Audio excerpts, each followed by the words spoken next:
सुकून की तलाश। बलराज के जेल जाने के 6 महीने बाद कार्तिक और अनिका की जिंदगी पूरी तरह बदल चुकी थी।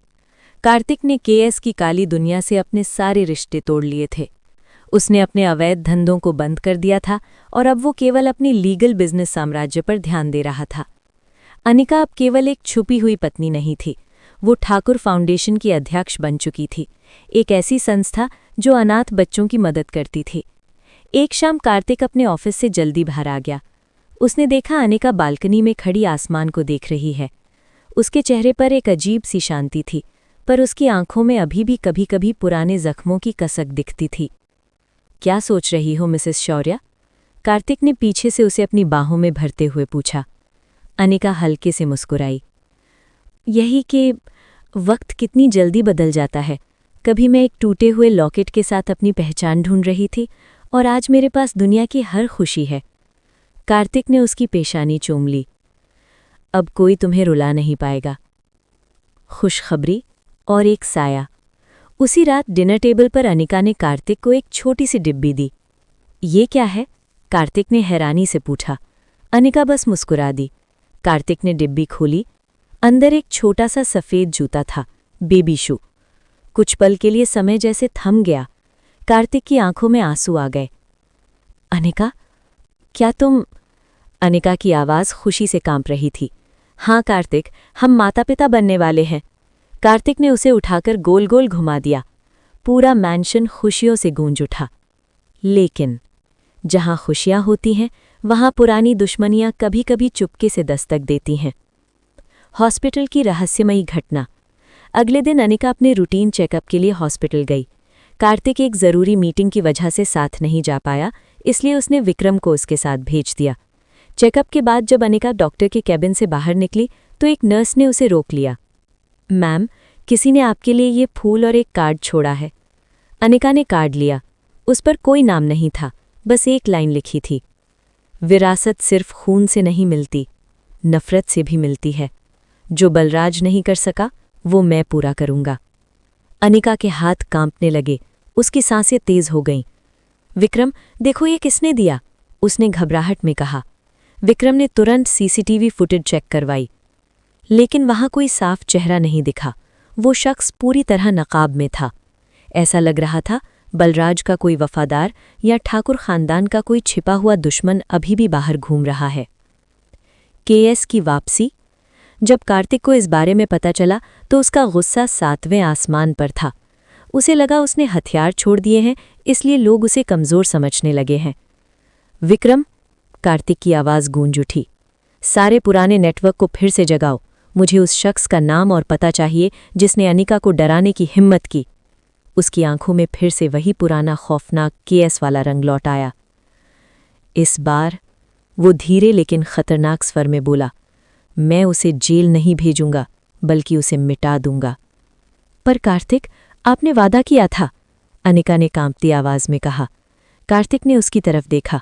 उसकी आंखों में प्यार भी था और आग भी। वादा अपनी जगह है अनिका, पर तुम्हारी और हमारे बच्चे की सुरक्षा सबसे पहले है। कमरे में सन्नाटा छा गया, और उसी सन्नाटे में कहीं दूर एक नई साजिश जन्म ले चुकी थी। शेर की वापसी, the resurrection of KS. Kartik के हाथ में वो धमकी भरा कार्ड अब भी था, जिसे उसने गुस्से में पूरी तरह मरोड़ दिया था। कमरे का तापमान जैसे अचानक गिर गया था। अनिका ने उसका हाथ थामने की कोशिश की, पर कार्तिक का शरीर पत्थर की तरह सख्त हो चुका था। कार्तिक, शांत हो जाइए, शायद ही किसी का भद्दा मजाक हो। अनिका ने उसे समझाने की कोशिश की, हालांकि उसका अपना दिल भी जोरों से धड़क रहा था। मजाक? कार्तिक की आवाज़ किसी ठंडी गूंज की तरह थी। ठाकुर खानदान के दुश्मनों को मैं जानता हूं अनिका, वे तब तक शांत नहीं बैठते जब तक सामने वाले का वजूद मिटाना दे। वो कुछ पल रुका, उसकी आंखें सख्त हो चुकी थीं। उन्होंने मेरे बच्चे को धमकी दी है, और कार्तिक शौर्य शांति की अपील कर सकता है, पर केएस सिर्फ अंत करना जानता है। अंधेरे रास्तों की ओर। रात के 12 बज रहे थे। कार्तिक ने अपनी अलमारी के पीछे एक गुप्त बटन दबाया। दीवार धीरे धीरे खिसकी और एक गुप्त कमरा खुल गया। अंदर उसके पुराने हथियार सजे थे, और बीच में टंगा था केएस का मशहूर काला ओवरकोट, जिसे त्यागने की उसने कसम खाई थी। विक्रम वहां खड़ा उसका इंतजार कर रहा था। बॉस, क्या आप वाकई ये फिर से करना चाहते हैं? भाभी माँ ने आपसे वादा लिया था, विक्रम ने धीमे स्वर में कहा। कार्तिक ने बिना उसकी ओर देखे कोट उठाया। वादे अपनों को बचाने के लिए किए जाते हैं, उन्हें मरवाने के लिए नहीं विक्रम। उसने काला कोट पहना, लोडेड गन कमर में खूंसी। आज रात शहर को याद दिलाना होगा कि केएस मरा नहीं था, बस सो रहा था। दुश्मन का सुराग। पुराने गोदाम में उसके मुखबिर इकट्ठा थे। जैसे ही कार्तिक अंदर दाखिल हुआ, सन्नाटा छा गया। शहर के बड़े बड़े अपराधी जो पिछले 6 महीनों से बेखौफ घूम रहे थे, अब उसके कदमों की आहट से कांप रहे थे। कार्तिक ने एक आदमी की गर्दन दबोच ली। किसने? अनिका ठाकुर को काट भेजा? आदमी हकलाने लगा। बॉस, वो बलराज का आदमी नहीं है, वो रुद्र प्रताप है, आपके पिता का पुराना दुश्मन, जिसे सालों पहले केएस ने शहर से बाहर खदेड़ा था। कार्तिक की पकड़ और सख्त हो गई। उन्होंने मेरे बच्चे को धमकी दी है, इसलिए वो वापस आ गया है। कार्तिक की आंखों में क्रूरता की चमक उभरी। रुद्र प्रताप, वही शख्स जिसने उसके अनाथ होने के पीछे बड़ी भूमिका निभाई थी। खतरे का एहसास। उधर मैंशन में अनिका को नींद नहीं आ रही थी। वो कार्तिक को ढूंढने उसके कमरे में गई, पर वो वहां नहीं था। तभी उसकी नज़र गुप्त कमरे पर पड़ी, जो खुला हुआ था। अंदर जाकर जब उसने देखा कि हथियार गायब हैं, उसके पैरों तले जमीन खिसल गई। नहीं कार्तिक, आपने फिर वही रास्ता चुन लिया। उसकी आंखों से आंसू बहने लगे। तभी मैंशन की खिड़की पर एक पत्थर आकर लगा। धप, उसमें एक और नोट लिपटा था। अनिका ने कांपते हाथों से उसे खोला। तुम्हारा रक्षक शहर में खून बहाने निकला है और यहाँ तुम अकेली हो। चलो देखते हैं केएस पहले किसे बचाता है, अपनी साख को या अपनी पत्नी को। अनिका का दिल बैठ गया। उसे समझ आ गया कि रुद्र ने कार्तिक को बाहर निकालकर उसे अकेला छोड़ने की चाल चली है। आमना सामना। कार्तिक रुद्र के ठिकाने पर पहुंचा, लेकिन वहां सिर्फ लाशें थीं और गहरा सन्नाटा। उसे तुरंत अपनी गलती का एहसास हुआ। विक्रम, ये एक जाल था, वापस घर चलो। उसने गाड़ी मोड़ दी। तभी उसकी स्क्रीन पर मैंशन का लाइव फीड चमका। कैमरे में रुद्र प्रताप मैंशन के अंदर खड़ा था। उसके हाथ में एक रिमोट था। फोन पर उसकी आवाज़ गूंजी, रुको केएस। हवेली के चारों तरफ बारूद बिछा दिया गया है। अगर तुमने एक कदम भी आगे बढ़ाया तो तुम्हारी पत्नी और तुम्हारा होने वाला बच्चा दोनों राख हो जाएंगे। कार्तिक की सांस रुक गई। उसकी आंखों में डर नहीं था, बल्कि तूफान था। और अब ये जंग सिर्फ केएस की नहीं थी, ये एक पिता की जंग थी। बारूद की महक और आखिरी इंतकाम। हवेली के बाहर कार्तिक की गाड़ी के टायर चीखते हुए रुके। सामने उसका घर था, उसका मंदिर, जहां उसकी पूरी दुनिया बसती थी। लेकिन आज उस घर की हर ईंट में रुद्र प्रताप ने मौत का बारूद भर दिया था। कार्तिक गाड़ी से बाहर निकला। उसके हाथ में गन थी, पर उसका सीना डर से फट रहा था। फोन पर रुद्र की हंसी गूंज रही थी। हथियार फेंक दो केएस, रुद्र चिल्लाया। अगर मैंने इस रिमोट का बटन दबाया तो तुम्हारे इस महल के साथ साथ तुम्हारी मोहब्बत भी आसमान में धुएं की तरह उड़ जाएगी। कार्तिक की आंखें लाल हो गईं। उसने अपनी गन जमीन पर फेंक दी और हाथ हवा में उठा लिए। रुद्र, तुम्हारी दुश्मनी मुझसे है। अनिका और मेरे बच्चे को इसमें मत लाओ। बाहर आओ और मेरा सामना करो। अनिका का साहस। हवेली के अंदर अनिका को एक कुर्सी से बांध दिया गया था। रुद्र प्रताप उसके सामने खड़ा अपनी जीत का जश्न मना रहा था। तेरा पति बहुत बड़ा किंग बनता था, है ना? रुद्र ने उसके चेहरे के करीब झुकते हुए कहा। देख, आज मेरे कदमों में रेंग रहा है। अनिका की आंखों में आंसू थे, लेकिन अब उनमें डर नहीं था। उसे याद आया, वो सिर्फ एक छुपी हुई पत्नी नहीं है, वो एक ठाकुर की बेटी है। उसी पल उसे एहसास हुआ, उसकी बेल्ट के पीछे रखा छोटा सा चाकू अब भी वहीं था। रुद्र, अनिका ने धीमी मगर ठोस आवाज में कहा, कार्तिक तुम्हें कभी नहीं छोड़ेगा, तुम उसे जानते नहीं हो। रुद्र जोर से हंसा। मैं उसे बहुत अच्छी तरह जानता हूं लड़की, वो जज्बाती हो गया है और जज्बाती आदमी सबसे पहले हारता है। वो खिड़की की ओर मुड़ा कार्तिक को देखने के लिए। यही मौका था। अनिका ने पूरी ताकत लगाकर अपने हाथों की रस्सियां चाकू से काटनी शुरू कर दी। केएस का दिमाग और रुद्र की हार। बाहर कार्तिक ने विक्रम को एक गुप्त इशारा किया। विक्रम, जो स्नाइपर के साथ दूसरी इमारत पर तैनात था, सिर्फ एक सही पल का इंतजार कर रहा था। रुद्र, मैं अंदर आ रहा हूं, रिमोट छोड़ दो और हम इस मामले को यहीं खत्म करते हैं। कार्तिक धीरे धीरे आगे बढ़ने लगा। वहीं रुक जाओ, रुद्र गरजा। जैसे ही रुद्र ने रिमोट वाला हाथ खिड़की से बाहर दिखाया, कार्तिक ने पूरी ताकत से चिल्लाया, अभी! धाएं! स्नाइपर से चली गोली सीधे रुद्र की कलाई में लगी। रिमोट उसके हाथ से छूटकर नीचे गिर गया। मौत का तांडव। रिमोट गिरते ही कार्तिक बिजली की रफ्तार से अंदर की ओर भागा। रुद्र दर्द से कर्राह रहा था, लेकिन उसने अपनी दूसरी गन उठा ली। जैसे ही उसने अनिका की तरफ निशाना साधा, अनिका अपनी रस्सियां खोल चुकी थी। उसने पास रखा भारी गुलदस्ता पूरी ताकत से रुद्र के सिर पर दे मारा। रुद्र लड़खड़ाया और ठीक उसी पल धड़ाम, कार्तिक ने दरवाजा तोड़कर अंदर प्रवेश किया। उसका चेहरा किसी शैतान जैसा लग रहा था। उसने रुद्र को गर्दन से पकड़ा और दीवार से सटा दिया। मैंने कहा था ना, मेरे परिवार की तरफ आंख उठाकर भी मत देखना। कार्तिक का गुस्सा बेकाबू हो चुका था। उसके हर वार के साथ रुद्र की चीखें हवेली में गूंज रही थीं।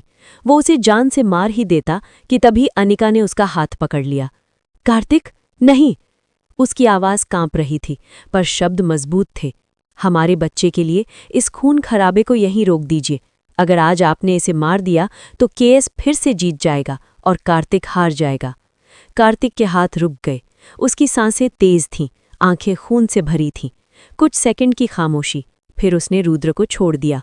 उसी समय पुलिस अंदर घुसी और रुद्र को घसीटते हुए ले गई। एक अंतिम फैसला। उस रात जब सब शांत हो गया, कार्तिक और अनिका बगीचे में बैठे थे। कार्तिक ने अपनी गन निकाली और अपना काला कोट भी। उसने दोनों को एक गड्ढे में डाला, फिर आग लगा दी। लपटें उठी और उनके साथ केएस का अतीत भी जलने लगा। आज केएस वाकई मर गया अनिका, कार्तिक ने धुएं की ओर देखते हुए कहा। अब मैं सिर्फ तुम्हारा पति और इस बच्चे का पिता हूं। अनिका ने उसके कंधे पर सिर रख दिया। यही मेरी सबसे बड़ी जीत है।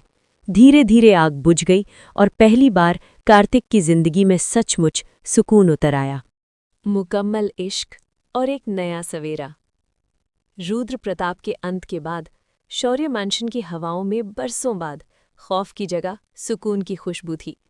वो बारूद की गंध अब सिर्फ यादों का हिस्सा बन चुकी थी।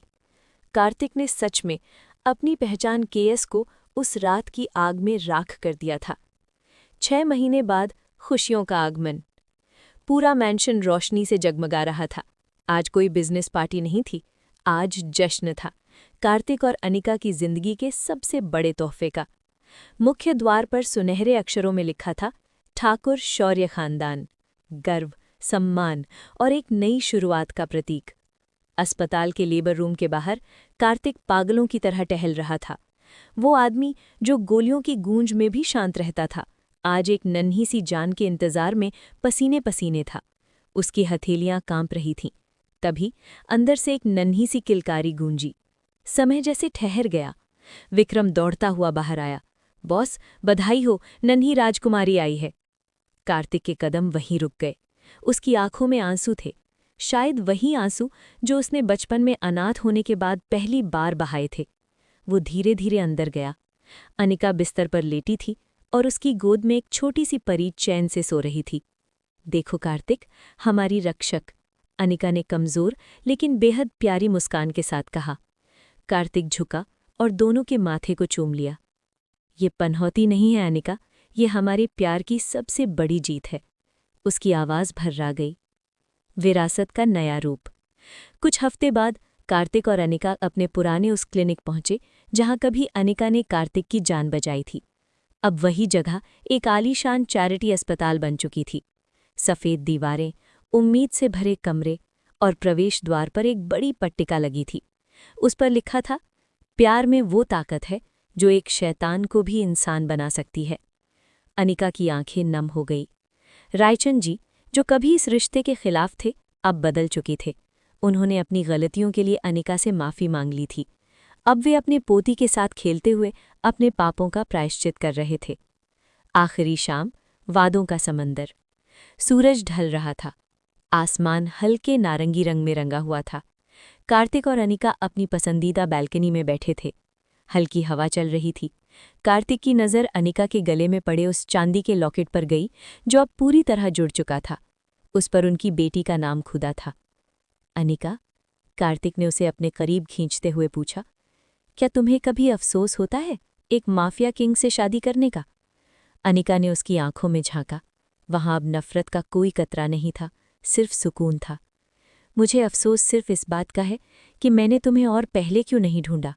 वो हल्के से मुस्कुराई। तुमने मुझे मेरी पहचान दी और मैंने तुम्हें तुम्हारी रूह लौटाई। कार्तिक मुस्कुराया।